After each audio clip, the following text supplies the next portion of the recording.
This is the schus for Shlema for Ilana Chaya Baserach. And at the top of Chof Hey Amid Aleph, the Mishnah is going to say another machlokes between the same Amoraim who argued before. The pasuk says, "Vayidam Hashemesh Vayarach Amad." The sun was quiet, or it stood still. Vayarach Amad, and the moon stayed in its place. Ad Yakum Goy Oivav, until the Yidden were able to get revenge on their enemies. Haloi Huksuva al Sefer Hayasher, and this is written in the Sefer Hayasher. This is referring to the days during Yeshua that the Baruch Shalom stopped the sun in its tracks and extended the day to give the Yidden more time to pursue the enemies. My Sefer Hayasher. What does it mean when we talk about the Sefer Hayasher? Amar Rav Chiya bar Abba, Amar Rav Yochanan, Zeh Sefer Avram Yitzchak v'Yaakov. This is a reference to Sefer Bereshis. We call Sefer Bereshis Sefer Hayasher. Sheniku Yisharim, because Avram Yitzchak and Yaakov are called Yisharim. Shenemar Thomas Nafshi Mois Yisharim. When this is Bilam requested that he should have the misa of Mois Yisharim of the what do you call it, of the Yisharim, which is a reference to this is a reference to Avraham and Yitzchak and Yaakov. Those are the Yisharim. Where do we see a remez that in Chumash Bereshis to the sun standing still for Yeshua? It says, "V'Zara yiyam loy hagoyim." The Baruch Shalom promised to us that their children will fill the nations, meaning they'll fill them with fear. Amos hayiyam loy hagoyim v'shasha amdolei chamel Yeshua. They're going to fill the nations with fear. When the sun stood still for Yeshua, it stood for the entire world. Everyone around the world realized that it was for the Yidden. So the Gemara Vayter on this, that the sun stood still for Yeshua. The pasuk also says, "V'yamar Hashem es b'chatzi hashamayim." The sun stood in halfway point of the shamayim, of the heaven, meaning at noon. V'loy otz lavei ki yom tamim, and it didn't move to set for a full day. The kama. How long was this whole delay? It was a total of 24 days, meaning a day is normally 12 hours. Then a day and a night together is 24, so each day is 12 hours. Azul shis v'kamshis, azul shis v'kamshis. The pasuk referenced both when the sun was at its height, at the Chatzi Hayom, and also at the end of the day. So there were two breaks where the sun stopped moving. It went for 6 hours, then it stopped for 6 hours at noon. It went another 6 hours, and then before Shkia, it stopped for another 6 hours. Kula milsa ki yom tamim. So that's what it means at the end of the pasuk when it says le'atz lave ki yom tamim, as a full day, meaning a full day of it didn't move. So it didn't move for 12 hours. So the entire incident, the entire morning till night, took a yom tamim 24 hours. He says it was 36. Azul shis v'kom tracer, azul shis v'kom tracer. He says the sun moved for 6 hours, then it stood still for 12. It went another 6 hours and stood for another 12. Amdasa ki yom tamim. And when it says a yom tamim at the end of the pasuk, it's a reference that the sun stood still for the equivalent of an entire day, meaning 24 hours. He says that the whole day took 48 hours.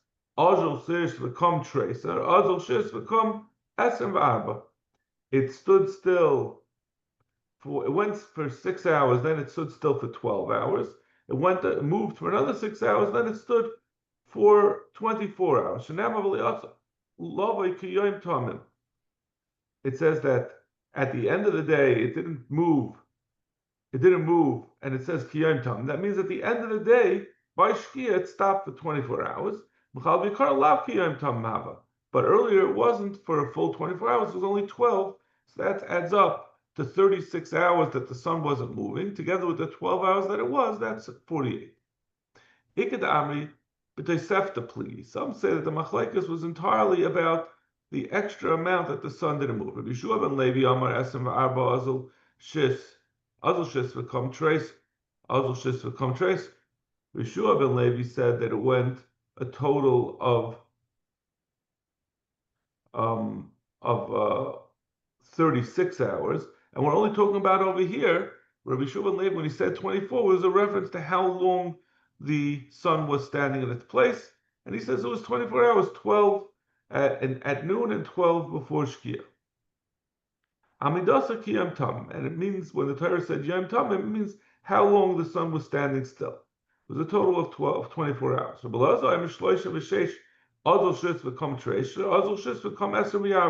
He says it was 36 hours that the sun was standing still. And he says that that at the end when it says that's a reference to right before Shkia, but that wasn't the same as earlier, which was 12 hours, which is similar to the last sheet that we said B'Shem Shuvah Nachmeni. He says that it waited a total of 48 hours. So that means the whole day was really 60 hours. It was both by noon and by Shkia, it stood still for 24 hours. And we're makish, we put together the time that it stood still with the time that it was when it was leaving by Shkia, just like by Shkia was a full day, 24 hours, so too earlier in the day when it stood still, it was also Kiyam Tam. Tana. Kishem she'amda lechama Yeshua, just like the sun stood still for Yeshua, kach amda lechama l'Moshe l'Akdim ben Gurion.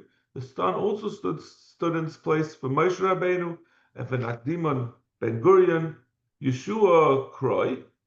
Yeshua is a pasuk, like we said, and we'll say over again.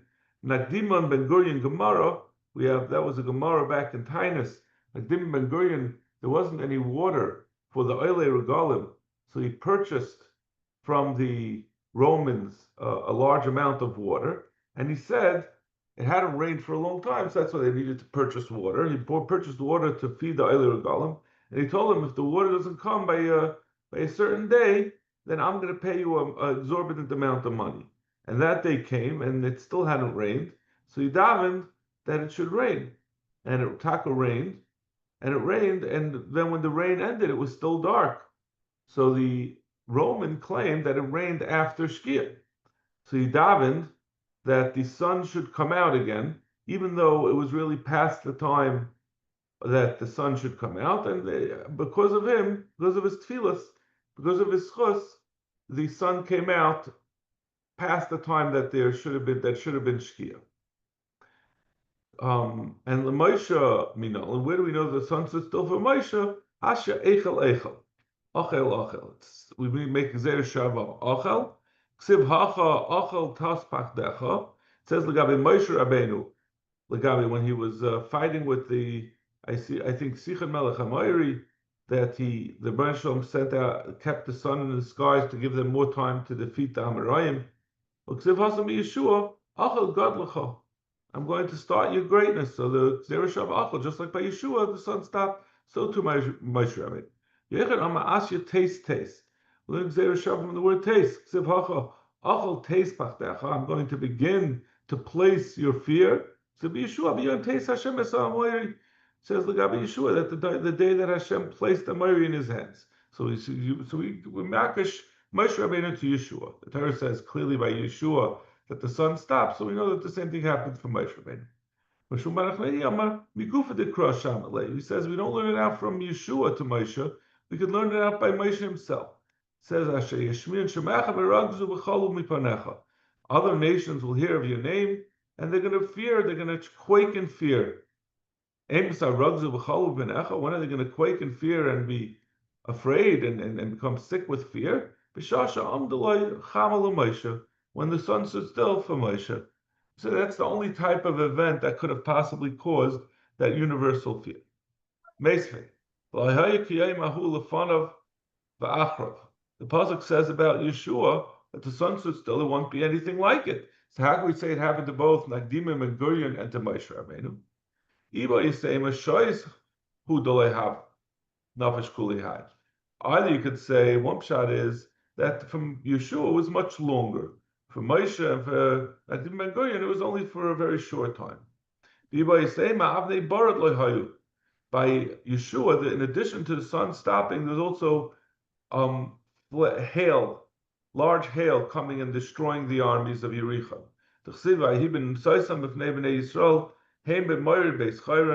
When they were chasing, when the Bnei Yisrael were chasing them on the slopes of Beis Chayron, Hashem hishra aleim avonim gedolos min hashamayim ad azaka. The Moshe threw large hail on them until they reached Azaka.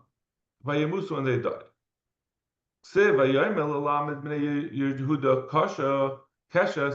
It says that they have to teach the Bnei Yehuda to use a bow. And that's written in the Sefer HaYashar. This is another, we're just bringing this down because of the reference to the Sefer HaYashar. We said the Sefer HaYashar before that Lagabi, the Amidas Hashemis by Yeshua, and there's another place where the Torah references Sefer HaYashar that it says, he says that that it's also written in the Sefer HaYashar that Bnei Yehuda learned to use a bow. My Sefer HaYashar, what's the Sefer HaYashar? That's Sefer Avram Yitzchak Yaakov, just like we said, L'gabi Yeshua, Sheniku Yesharim Dechsev Behu Thomas Nafshi Moish Yesharim. Balaam said, I want to die the Misa of Yesharim, and my end should be like that. So that's what we see Sefer HaYashar is Bereshis. And where is the remez in Bereshis that Yehuda uses a bow? So it's the Gemara, Yehuda ata yaducha achecha yadcha b'oirecha oivecha. You, Yehuda, will lead your brothers, and your hand will be at the neck of your enemies. Ve'ezuhi milchama shetricha yad keneged oiref.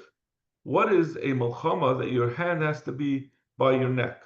We dash in the pasuk says yadcha b'oiref oivecha, which l'chayra the pashtus means your hand is at the neck of your enemies, but we dash it to mean yadcha b'oiref, and then you're going to get oivecha.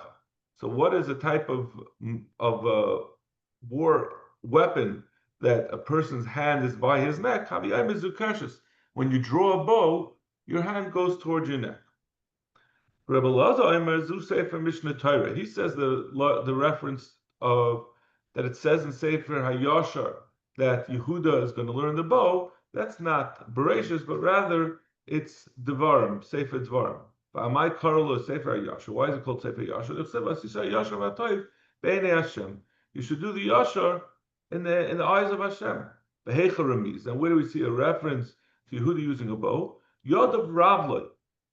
Because we say in the pasuk that his hands, Yehuda's Yod of his hands will Ravloi, they'll be great. The Ezuhi Milchama Shetzricha Shtei Yadav, it uses a plural lashon on Yadav. What needs is multiple hands to use. Haviyayim is that kasha. A sword or a dagger, you only use one hand. A shield only uses one hand. A bow uses two hands. Rav Shmuel bar Nachmani Amar, Zeh Sefer Shoftim. He says this is a reference to Sefer Shoftim, meaning after in Tanakh, Sefer Shoftim. By my correlate Sefer HaYashar. Why is it called Sefer HaYashar? It says that at that time there was no melech, there was only shoftim, and everyone did HaYashar be'enav. So it's a little strange because we understand Sefer HaYashar sounds like the good book, the straight book, and now we're saying the reference to Ish HaYashar be'enav Yasa means that's why we call it the Sefer HaYashar. It means the Sefer HaYashar. I mean, it's exactly the opposite of Yashars. Where do we see over there about Yehuda using a bow? Because it says L'man das Dairis Bnei Yisrael Lamda Milchama. In order that the Dairis of Bnei Yisrael will know to learn Milchama, the ways of warfare. Which milchama needs to be learned? Our archery requires practice, but hacking away with a sword, all you need to have is a strong arm. How does there doesn't seem to be an overt reference that this is Yehuda? The other previous references from Bereshis and from Devarim, we're talking about Yehuda. How do we know this is Yehuda? It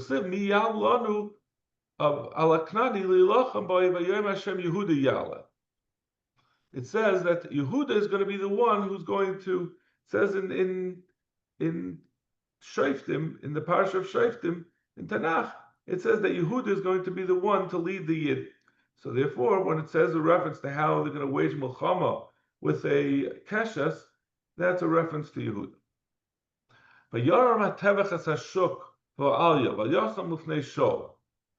It says when Shaul showed up to, and Shmuel wanted to appoint him as the Melech. It says, was it Shmuel? Yeah. So the Tavach, the butcher, picked up the shoik of the animal, which is part of the leg of the animal, and that which was on it, and he placed it before Shaul as part of the covered of the Suda. He says the V'ha'aleh, when it says that which was on it he gave to Shaul, it means the shaykh, which is the you skipped. I skipped, I'm sorry. My V'ha'aleh, I skipped a line, yeah. My V'ha'aleh, what does it mean, that which was on it? Rabbi Yechon shaykh V'ha'aleh. It says, it means the shaykh and the aliyah, which is the fatty part right near the tailbone. My V'ha'aleh, the mismacha shuk la'aliyah. My V'ha'aleh, how is the aliyah considered that which is, how is the aliyah considered that which is on it? Because the shaykh, which is part of the leg, the aliyah, which is by the tailbone, is supported by the leg. I'm a shaykh v'chaza. Well, says it's the shaykh and the breast of the animal. My aliyah v'aleh. How is the shaykh, that which is on the? Why is that? I'm sorry, the chaza, the breast, considered to be on the shaykh, the leg? The machas lechaza yiluya the shaykh kiboy anufa yomanfile. When you do a tnufa, which certain animals you do a tnufa when you shech them, so that tnufa, you take the chaza and you place it on the shaykh. It's the shaykh and the shaykh, which is like the hip. My vo'ala. What does it mean that it's on it? Shafi iluya the shaykh. The hip obviously is supported by the leg. So I guess they ate from around the Gidanosha. You mean because that's it? I think the gid is in the thigh. I don't think the shaykh is the thigh. The shaykh is lower down on the leg. It's the lower part of the leg.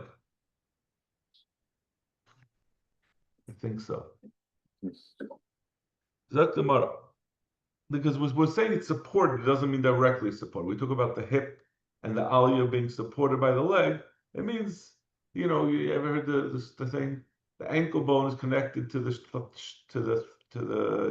what is it called? The shin bone. The shin bone is connected to the knee bone. The knee bone is connected to the thigh bone, and the thigh bone is connected to the hip bone. So it just means that it was indirectly supported, but I don't think the shaykh is the thigh, which has the giranasha. It's the lower part of the leg, like opposite the shin. Mm-hmm.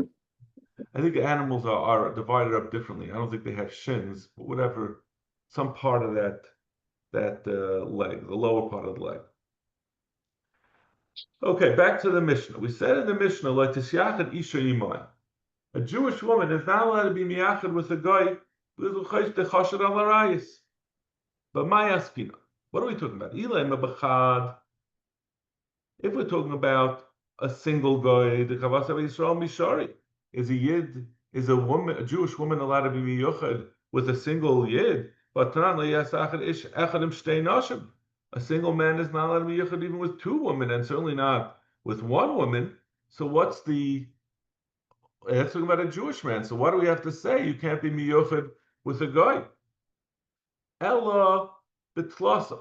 It's going to say, maybe you might think it's going to tell you that a Jewish woman cannot be Messiached even with 3 Goyim, but which by a Yid, we're not chayish generally for Yichud if there are 3 men, because they'll all be shomer each other. So the Gemara by Yisrael, but Prutzim Mishari, but the Gemara says, even if you're talking about 3, we're talking about a Goy. Goy are all considered Prutzim. A Yisrael who's a paritz, even if there are 3 Yidden, it's not allowed. So the equivalent case of Yidden would also be us. So what's the point of telling me you can't be miyachad with a Goy, and meaning 3 Goyim, but if there were 3 Yidden who were similar to the 3 Goyim, that means that they were Prutzim like Goyim are all considered to be Prutzim. It would also be us. A woman can be miyachad with 2 men. It's only with ksherim. Even 10 are also awesome. Like the story we had back in Tainus of 10 men carried out a woman in a coffin, to hide her in order to have their way with her. So you see that prutzim are choshed even for larger numbers. So what is the chiddush to tell you that there's an isser of yichud by a guy? We're talking about the isser, the difference between a Jew and a non-Jew.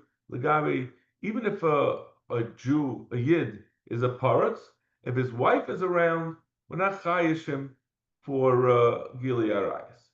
So if there's no isser, there's no chiyuv of yichud when someone's wife is with him. He's allowed to be together with a woman then. If he's a Yid. But by a non-Jew, his wife doesn't watch him. But a Jew, his wife watches him.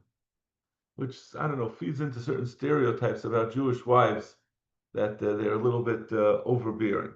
But, I mean, I would think that by a guy also they'd be scared of their wives, but I guess they're just in general,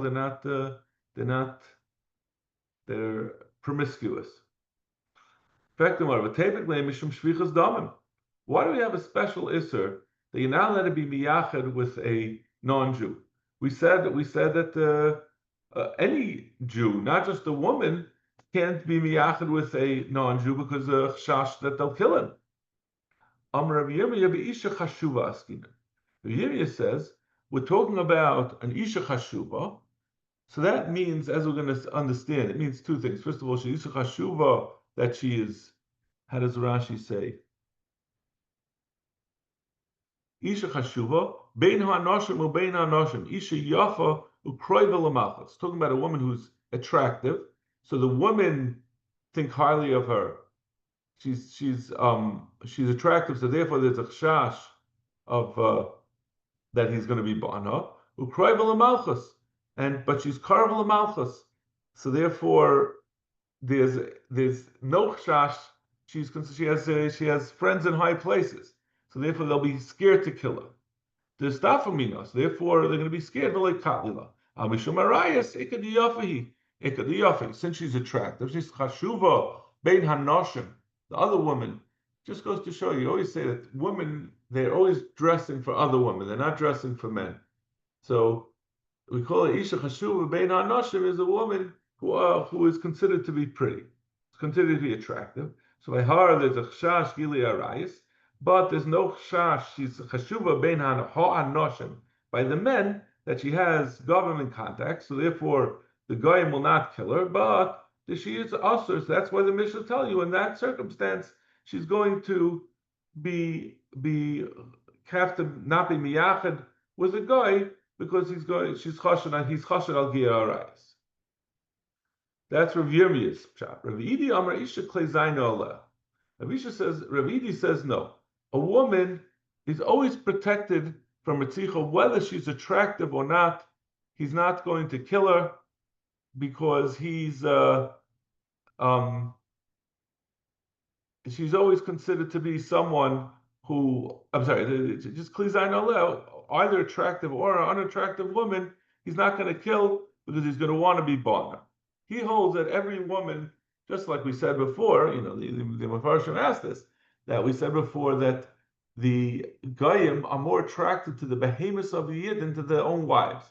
So certainly to an isha who's not considered chashuva bein hanoshim, who's not attractive to the other woman, but the legabi a guy, it's a coup for them to to be bar on an isha Yisraelis, whether she's attractive or not. So therefore, that will always protect her from being killed, but there's always going to be a chashash of Gilei Arayis. My benai. What's the difference between the two pshatim? In either case, we're saying you can't be miyachid. You can be isha chashuva bein hanoshim v'she'ena chashuva bein hanoshim. It's talking about a case where the woman is not considered attractive by other women. So in this second shot, we said in either case he wants to be barnar, so therefore there's always going to be a chash.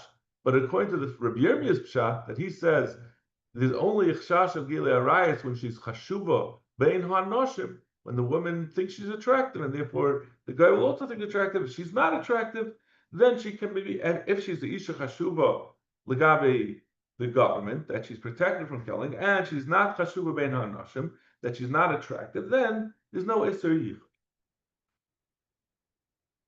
Very interesting. I wonder how this, I really don't have any knowledge. I wonder how this drives. I never heard that there's an exception for the Isser Yichud for between a Jewish woman and a non-Jewish woman if she's not attractive. But L'chayr was saying over here by Goyim, who are considered to be more, L'kuli Alma Goyim are more attracted to Jewish women. How could it? We're saying that it's dependent on whether they're attractive or not. But besides, like, who's going to decide that? Which woman is going to decide that she's not attractive? Well, if you look on, you ask any woman, they'll all know. They'll have the evaluation. They'll be able to tell you on the spot. But on themselves? Everybody knows. The Gufay? It's unanimous. Everyone decides as a group. There's a special conspiracy where all the women get together under the tree in the bungalow colony and decide who's attractive and who's not. I don't know. I don't know the answer of how you determine that. Maybe you have to look for the People magazine yearly list. Tanya Kavasa de Rav Idi Bar Oven. Bring a raya to Rav Idi Oven. Isha Apapisha Sholem Ima. A woman, even though Hasholem Ima, Loy Tisyach Ima Mechshudan al Arais. Even though Sholem Ima, meaning that she has the piece that the what do you call it? That the government is on her side, so that she's not worried about being killed. You still, I'm sorry, no, this is the other way around. Ravidi Bar Oven said that she's not Hashalom Ima because she's not going to get killed because every Ovid Kechavim is always going to decide to be born the Isha rather than kill her. So even though Klei Zainab, that she has her own built-in defense system that she'll never get killed, she still can't be miyached because Chshudin al Arising doesn't make a distinction whether she is from the Cheshuva bein Hanoshim or not. Adam iman. We said a man should not be miyached with a non-Jew who is a chosh al shlichas dam. What happens if you're walking down the street and Ovid Gechavim comes along and there's no place to run? You can't get away from him. What do you do? You should keep the Ovid Gechavim on your right side because that way your strong hand is going to be opposite his weak hand and maybe you'll be able to fight him.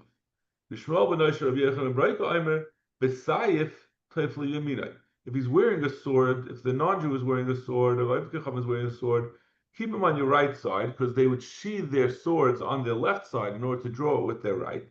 So maybe the Yid will have a chance. He'll grab the sword before the guy can grab it. The Makal, if he's carrying a stick, so the stick he carries in hand, you go on his left side because he's holding his staff, his stick in his right hand. I'm sorry. Yes, he's carrying it. If the guy is carrying it in his right hand, if the Yid keeps him on his left side is near the Yid's is near the guy's right side, so he has a better chance of grabbing the sword. If they were going up a slope or down a descent, You should always keep the upper ground because that will give you your best chance of fighting him off. You should always keep Yichiro. If they're going up, he should be in front. If they're going down, he should be in back. You shouldn't bend down in front of him. When you're bending down, he might smash your head. If